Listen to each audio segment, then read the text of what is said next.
नमस्ते। मैं धर्मेंद्र नाथ त्रिपाठी। गणेश जी को लेकर लोक परंपरा और लोक कथाएं बहुत हैं। सनातन धर्म में सभी पूजाओं के आयोजनों में सर्वप्रथम गणेश जी की पूजा की परंपरा है, तो जाहिर है लोगों के दिल दिमाग में उनका महत्व और उनकी मान्यता बहुत अधिक है। उनके रूप, उनके प्रति नजरिए की पौराणिक और आधुनिक सोच में भी कई बातें हैं। आज मैं पहले सनातनी धर्म के शास्त्रों में गणपति के महत्व पर पहले बात करता हूँ, फिर श्री गणेश के जन्म और उनके बारे में उनके महत्व की लोक कथाएं सुनाऊंगा। सनातनी धर्म के शास्त्रों में गणपति और बाद के पुराणों में श्री गणेश की महत्ता का उल्लेख अलग अलग है। धार्मिक ग्रंथों के अध्येता और नया इंडिया के लेखक श्री अशोक प्रवृद्ध के अनुसार वेदों में गणेश का वर्णन नहीं है। गणपति शब्द की चर्चा है। ऋग्वेद में 2 बार व यजुर्वेद में 4 बार गणपति शब्द है। गणपति का अर्थ है जड़ पदार्थों या कि चेतन प्राणियों के समूह का स्वामी या पालक। वैदिक मत में किसी कार्य को शुरू करने से पहले आओ श्री गणेश करे कहने का अभिप्राय यह है कि ईश्वर का ध्यान और कार्य को बाधा रहित बनाने की प्रार्थना। यही श्री गणेश का सत्य व वैदिक स्वरूप है। इसलिए गणपति ही गणेश हैं। मगर वेद काल के बाद में पुराणों में गजानंद का अति रंजित वर्णन है। उसके बाद साकार गणेश को सर्वत्र माना, जाना और पूजा जाने लगा। महाभारत में श्री गणेश को महर्षि व्यास के लेखक के रूप में चित्रित किया गया है। उसमें भी गजानंद, एकदंत एवं शिवपुत्र जैसे शब्दों का प्रयोग नहीं है। वेदव्यास के वचनों को लिखने का वर्णन केवल 2-3 श्लोकों में है। श्री अशोक प्रवृद्ध जी के अनुसार गणपति गणेश के 3 अर्थ सिद्ध होते हैं: आध्यात्मिक, आधि भौतिक और आधि दैविक। आध्यात्मिक मतलब ईश्वर और जीवात्मा, आधि भौतिक में राजा, सेनापति, माता पिता एवं आचार्य आदि। वहीं आधि दैविक या कि वैज्ञानिक अर्थ है मनस्तत्व, प्राण तत्व और मरुद रश्मियां। जन भाषा में गणेश जी को लेकर जो कथा है वह भी श्री गणेश के रक्षक, बाधाहरण और मनोकामना पूरी करने वाले देवता की है। यह कथा शिव पुराण के रुद्र संहिता से है। माता पार्वती ने स्नान करने से पहले एक बालक को अपना द्वारपाल बनाया। शिवजी ने जब अंदर जाना चाहा तो उन्हें बालक ने रोक दिया। इस पर शिव के गणों ने बालक से युद्ध किया, लड़ाई की, लेकिन उसे कोई हरा नहीं सका।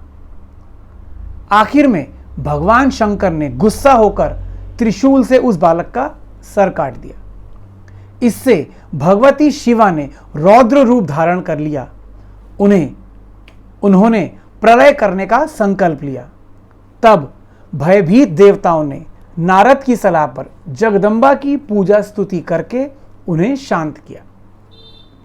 शिवजी से सलाह हुई उस बालक को कैसे बचाएं। उनके कहे अनुसार विष्णु जी उत्तर दिशा में सबसे पहले मिले जीव या कि हाथी का सर काटकर ले आए और उसे मृत्युंजय रुद्र ने बालक के धड़ पर रखकर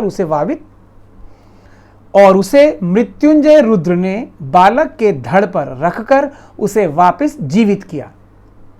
पार्वती जी ने खुशी से उस गजमुख बालक को हृदय से लगा लिया। उसे देवताओं में अग्रणी होने या कि पहले होने का आशीर्वाद दिया। भगवान शंकर ने बालक से कहा, गिरिजानंदन, विघ्न नाश करने में तेरा नाम सर्वोपरि होगा। तू सबका पूज्य बनकर मेरे सभी गणों जनों का अध्यक्ष बन जाओगे। ब्रह्मा, विष्णु, महेश तीनों ने गिरिजानंदन या कि गणेश को सर्वाध्यक्ष घोषित करके सबसे पहले पूजा जाने वाले देवता होने का वरदान देकर कहा, गणेश्वर, तुम भाद्रपद मास के कृष्ण पक्ष की चतुर्थी को चंद्रमा के उदित होने पर उत्पन्न हुए हो। इस तिथि में व्रत करने वाले की सभी बाधाओं का नाश होगा, उसे सब सिद्धियां प्राप्त होंगी। कृष्ण पक्ष की चतुर्थी की रात में चंद्रोदय के समय गणेश तुम्हारी पूजा करने के बाद जिसने भी व्रत रखा है वह चंद्रमा को जल अर्घ देकर ब्राह्मणों को मिष्ठान कराए और खुद भी मीठा भोजन करे। श्री गणेश चतुर्थी का व्रत करने वाले की पूरे साल मनोकामना पूरी होगी। गणेश जी के जन्म की एक लोक कथा भी है। एक बार महादेव स्नान करने भोगावती गए। उनके जाने के बाद पार्वती जी ने एक पुतला बनाया और उसका नाम गणेश रखा। पार्वती जी ने उससे कहा, हे पुत्र, तुम एक मुग्दल लेकर दरवाजे पर बैठ जाओ, मैं भीतर जाकर स्नान कर रही हूं। जब तक मैं स्नान नहीं कर लूं तब तक तुम किसी भी पुरुष को अंदर आने मत देना। भोगावती में स्नान करने के बाद जब भगवान शिव आए तो गणेश जी ने उन्हें रोक लिया।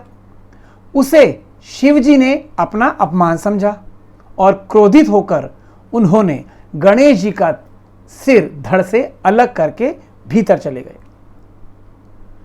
पार्वती ने उन्हें नाराज देखकर समझा कि शायद भोजन में थोड़ी देरी हो गई है, इस कारण महादेव जी नाराज हैं। इसलिए उन्होंने तत्काल 2 थालियों में भोजन परोसकर शिव जी को बुलाया। दूसरा थाल देखकर आश्चर्यचकित होकर शिव जी ने पूछा, यह दूसरा थाल किसके लिए है? पार्वती जी बोली, यह दूसरा थाल पुत्र गणेश के लिए है, जो बाहर दरवाजे पर पहरा दे रहा है। यह सुनकर शिव जी और आश्चर्यचकित हुए। तुम्हारा पुत्र पहरा दे रहा है? हाँ नाथ, क्या आपने उसे नहीं देखा? देखा तो था, किंतु मैंने तो अपने रोके जाने पर उसे कोई शरारती बालक समझकर उसका सिर काट दिया। यह सुनकर पार्वती जी बहुत दुखी हुई। वे विलाप करने लगी। तब पार्वती जी को प्रसन्न करने के लिए भगवान शिव ने एक हाथी के बच्चे का सिर काटकर बालक के धड़ से जोड़ दिया। पार्वती जी पुत्र गणेश को पाकर बहुत प्रसन्न हुई। यह घटना भाद्रपद शुक्ल चतुर्थी को हुई थी, इसलिए यह तिथि पुण्य पर्व के रूप में मनाई जाती है।